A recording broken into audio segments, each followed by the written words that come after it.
بے شرموں جن کے ابوں نے اشرف علی تھانوی رسول اللہ اور چشتی رسول اللہ اور شبلی رسول اللہ اور معاویہ رسول اللہ پڑھوایا ہوا ہے، ان کی اوقات کے مجھے غلام احمد قادیانی دجال کے ساتھ تم لوگ ملا رہے ہو۔ پہلے تو اولیاء پر مرزا جہلمی نے جھوٹا الزام لگایا کہ انہوں نے اپنے ناموں کے کلمے پڑھوائے ہوئے ہیں۔ جب مرزے نے دیکھا کہ میرے شاگردوں نے ان باتوں کا یقین کر لیا ہے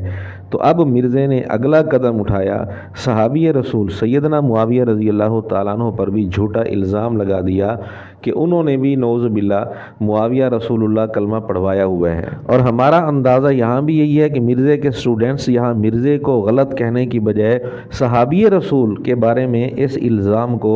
سچا سمجھیں گے اور مرزے کا دفاع کریں گے، کیونکہ مرزے کے شاگردوں میں غیرت نام کی کوئی چیز باقی نہیں رہی۔ ان کا کام ہے مرزے کی اندھی تقلید کرنا۔